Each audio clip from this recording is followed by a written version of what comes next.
Seguimos con las pláticas con autores peruanos cercanos al Fondo de Cultura Económica. Agradecemos a todos los visitantes del stand del Fondo de Cultura Económica que estén escuchando y viendo a través de la pantalla esta entrevista, esta plática con Óscar Colchado Lucio, que es poeta, cuentista, novelista peruano, que sobre todo es conocido como el autor de la saga Literatura Infantil, con un personaje andino que es Cholito. Así es de que es muy conocido por su personaje, pero también por su escritura, por él mismo como autor. En 2019 yo tuve oportunidad de conocerlo en la Feria del Libro de Chimbote, donde fue homenajeado porque es chimbotano, es un autor chimbotano, y bueno, fue interesante poder enterarme de su obra. Y después se nos atravesó la pandemia y tuvo un silencio largo en esta relación que hemos retomado este año, Óscar, y que si todo sale bien, rescataremos a Cholito para el Fondo de Cultura Económica en uno de sus cuentos. ¿Qué nos puedes platicar, Óscar?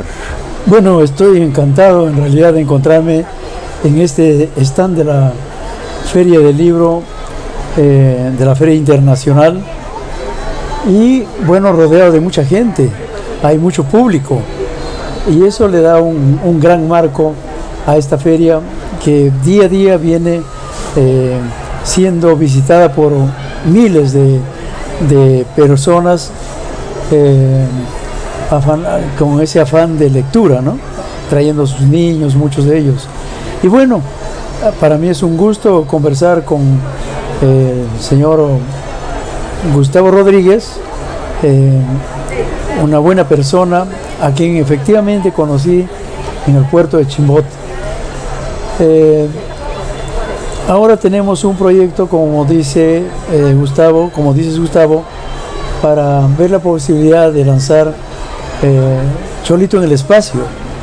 Este libro, en realidad, ya yo venía elaborándolo mentalmente durante muchos años. Resulta que alguna vez unos niños de los colegios, porque yo siempre visito los colegios debido a que leen otros libros míos, y entonces me decían: ¿y cuándo sale Cholito en el espacio? Porque yo les hablé de que estoy elaborando Cholito en el espacio. Yo ya había avanzado un poco el libro, pero había una cosa que me dificultaba avanzar, porque a veces uno a medio camino se traba. De repente los planes que uno hacía para elaborar un libro, este libro de pronto aparece una muralla y dice: por acá no puedes continuar.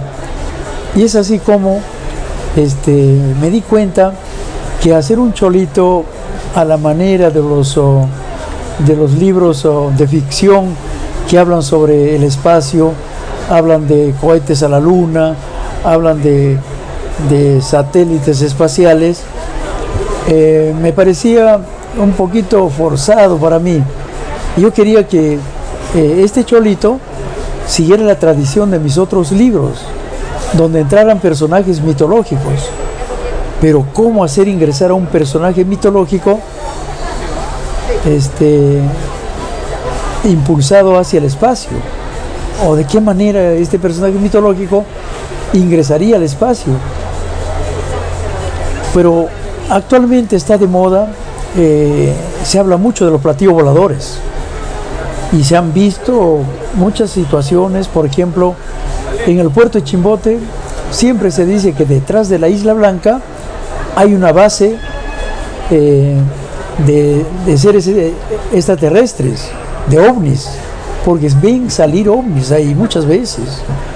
Hay videos que evidencian la presencia de estos seres que no sabemos cuál es el objetivo y de qué manera llegan desde tan tremendas distancias. Entonces me puse a investigar sobre este tema y después salí del entrampamiento cuando se me ocurrió hacer un ingreso de un personaje mitológico que vive en el espacio, ¿no? La gran serpiente Amaru, o la serpiente cósmica, que es también una serpiente que vive pertenece a la mitología de otros pueblos. Por ejemplo, los shipibos. Los shipibos creen en la serpiente cósmica, así como en la mitología azteca también se habla de una serpiente cósmica. Quetzalcóatl. Sí, claro. Quetzalcóatl. Es el Quetzalcóatl. Quetzal, claro, que es un ave, ¿no? Pero al mismo tiempo es una serpiente, ¿no? Entonces, y es un personaje creador del mundo de la mitología del Mixtlán, ¿no? Y entonces encontré por fin los personajes y cómo ingresar al espacio, cómo ir, cómo viajar, cómo Cholito debía viajar a tremendas distancias. Entonces ahí en la novela ya cuento de qué manera él viaja, primero con seres interplanetarios que lo visitan y después ya con la serpiente Amaru. Y ocurre ahí hay una intriga que se plantea. La amiguita de Cholito ha sido raptada por unos seres que intentan llevarse el oro de los Andes. Y por ahí está la historia. Esa es la historia, ¿no? Bueno. No la voy a contar toda porque ya no me quedaría nada para hablar en esta tarde. Sí. No, pero estamos entusiasmados de poder verla e integrar precisamente tu historia, tu cuento a las publicaciones infantiles que tenemos publicadas aquí en Perú y que traemos también desde México, como las obras de Micaela Chirif o Becky Urbina con Algo Azul, que hemos publicado aquí, que tiene ya una gran aceptación en todos nuestros países donde está el Fondo de Cultura Económica. Igual Gotita, obra de Arturo Bolívar, un escritor también peruano, que publicamos en 40,000 ejemplares porque es una distribución muy popular, de muy bajo precio. Aquí lo estamos vendiendo a 10 soles y realmente es un cuento también muy bonito. Entonces, integrar tu cuento Cholito en el espacio será realmente bienvenido y estoy seguro que tendremos mucho éxito. Pero quiero pasar al otro extremo de la literatura infantil, a la literatura ya más profunda, la literatura que implica la vivencia de un sitio, tu patria chica, Chimbote, cuando escribiste Hombres de Mar. Hombres de Mar, que es una novela también de muchísimo atractivo, que espero que pueda ser reeditada y ojalá sea con nosotros, porque si bien habla de una época, los años 70, en donde, al principio de los 80, donde pareciera ya una época pasada, pero que realmente las reminiscencias de todo ese movimiento que se dio, evidentemente yo creo que siguen presentes. ¿Cómo podrías tú decirnos sobre esto y alrededor de tu obra, de los Hombres de Mar, esa experiencia que dio a Chimbote de pasar al centro del mundo pesquero a un olvido casi total? Gracias por la pregunta. Sí, efectivamente, Hombres de Mar es un libro que se podría decir es un microcosmos de lo que ocurre en el Perú, de lo que ocurre hasta ahora, porque el libro agarra hasta el año 2000, pero que eso tiene una proyección hasta el presente, digamos. Por ejemplo, aparte del mundo de la pesca que se habla allí, los conflictos que ocurren, la novela continúa también con el tema del narcotráfico.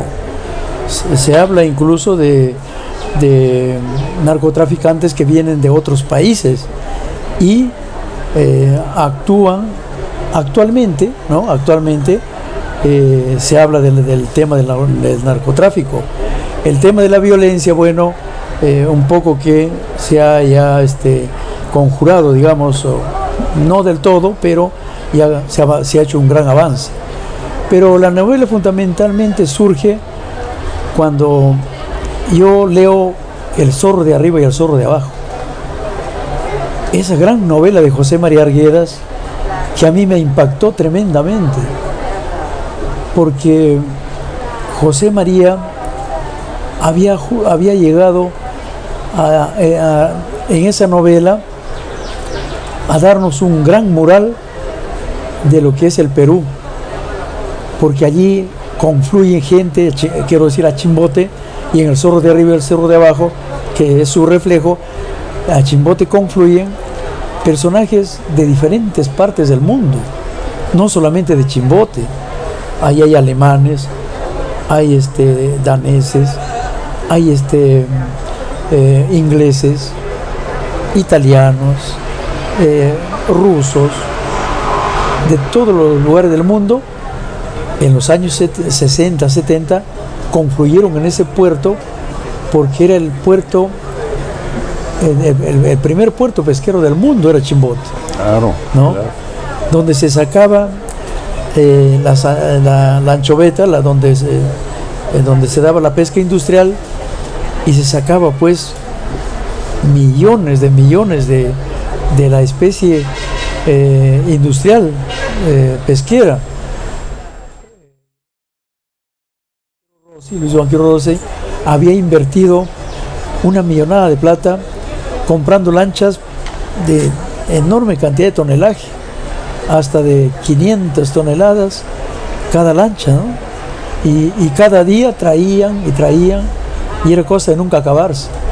Y bueno, eso generó mucha plata en el puerto de Chimbote, pero también al mismo tiempo empezaron a darse los movimientos sociales, los movimientos sindicales. Ya los pescadores se dieron cuenta de que, a pesar que ganaban harta plata, pero no tenían beneficios sociales permanentes, no tenían jubilación y todo eso. Entonces empezaron ya ellos, y también los de la siderúrgica, porque también es otra industria que marchaba a la par que la pesca en el puerto de Chimbote.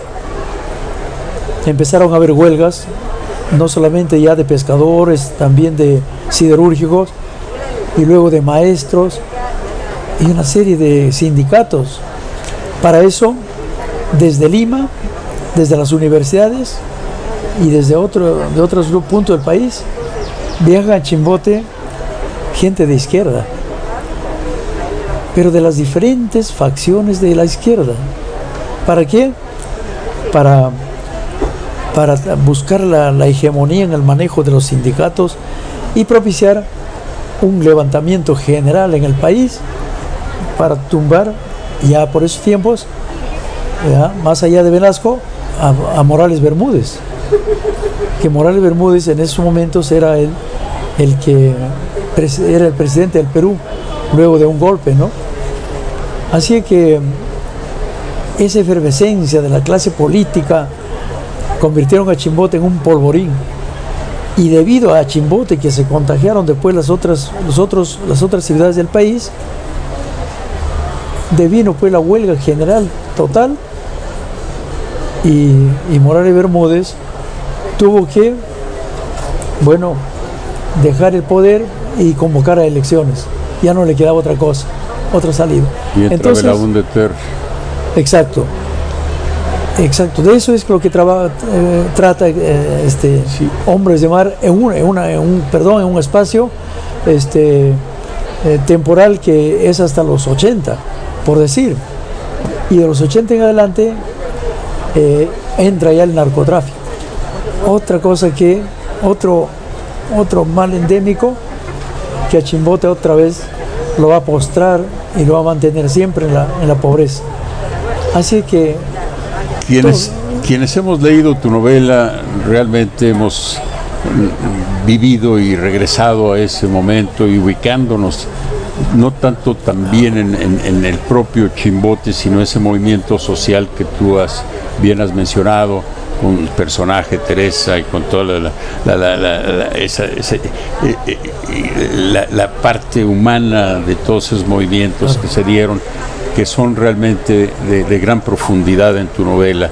Y precisamente yo creo que por eso no pierde actualidad, es vigente la novela, ¿no? Porque da esa no pierde esa perspectiva de lucha social, de las necesidades del pueblo y la integración, y además también una llamada de atención a que la riqueza efímera es muy peligrosa, ¿no?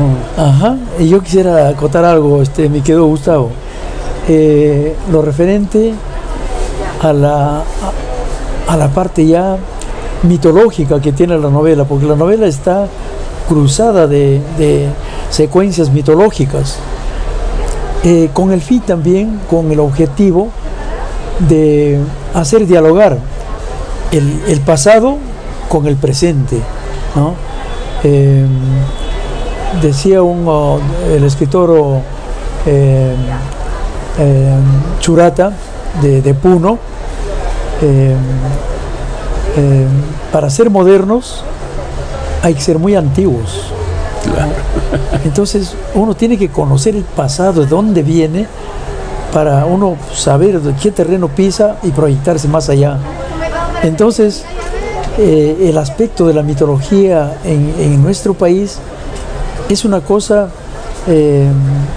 que viene desde muy atrás y se mantiene vivo y actuante. Yo trato de rescatar ahí la mitología de la cultura de los chimús, ¿no? Una cultura que ha trascendido los tiempos. Actualmente quien visita Chan-Chan, por ejemplo, puede ver la grandeza de los chimús y de qué manera fue una cultura que tuvo una gran presencia en su época en diferentes partes de la región norte, y bueno, es también algo que tenemos en nuestro ser, en nuestra esencia, sobre todo la gente del litoral, la gente de la costa, y así como la mitología andina, la mitología amazónica, que es muy rica. Entonces nosotros vivimos un mundo mitológico, somos un mundo muy rico, pero yo trato justamente de rescatar la mitología. ¿Para qué? ¿Por qué casi todos los cholitos hay personajes mitológicos? Porque la mitología está siempre presente en nuestro ser nacional, en nuestra identidad. Nosotros, los peruanos, los mexicanos, los nicaragüenses, devenimos de un mundo mítico, un mundo riquísimo. Totalmente. Nada más hay que recordar el Popol Vuh, por ejemplo, ¿no? Exacto, el Popol Vuh. Hay otro libro también muy interesante de los maya quichés, ¿no?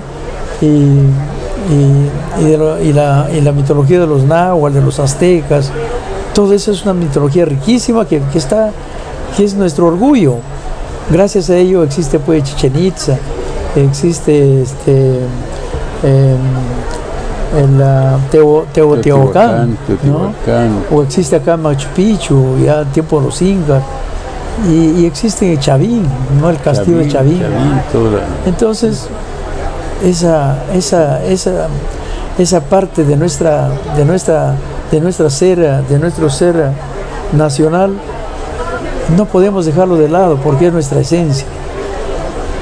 Y bueno, entonces eso es lo que trato también de rescatar en mi novela Hombres de Mar, ¿no? Como lo hizo también José María, basada en una obra del padre Ávila, ¿no? Y que es Dioses y Hombres de Huarochirí. Personajes de Dioses y Hombres de Huarochirí aparecen en el puerto de Chimbote. Entonces esa imaginación del gran escritor, cómo hace participar, cómo hace que personajes mitológicos se encarnen en gerentes de las fábricas pesqueras, ¿no? Ese mundo de Zorro de arriba, Zorro de abajo, como digo, bellísimo. A mí me impresionó, sí, me impactó. Entonces yo dije, pero si yo conozco Chimbote más que José María, porque yo desde mi infancia he vivido en Chimbote y toda mi... Y él ha hecho una novela, y yo puedo hacer la continuación del Zorro de arriba y el Zorro de abajo. Y es así como José María termina su novela, el año 68, 69, termina la novela, y la mía empieza a partir de los 70. ¿Cómo quedó Chimbote luego del gran boom pesquero que hubo, ¿no? Del boom pesquero. Con Banchero. Sí, entonces es un mundo amplio el que trata hombres de mar, como bien lo has manifestado mi querido Gustavo. Y ojalá tengamos oportunidad de reeditarlo un día también, porque realmente son de las novelas que son no solamente rescatables, obligadamente rescatables, y se deben rescatar para que se mantenga la literatura peruana al frente de toda la saga de lo que es la literatura latinoamericana, que es muy rica. Óscar, pues te agradezco muchísimo esta plática que has tenido conmigo aquí en este lugar, que es el Fondo Cultura Económica, en este momento el stand de la Feria del Libro de Lima 2022, y bueno, seguiremos esta plática ya a través de tus libros, y esperamos que podamos editar no uno sino varios de ellos próximamente. Muchas gracias también, mi querido Gustavo. Y bueno, desde ahorita creo que ya tenemos un reto, trabajar por el desarrollo de nuestra literatura peruana. Así es. Gracias por estar en el Perú y por ocuparte de los autores peruanos. Eso me da mucha alegría, muy amable. Es un honor.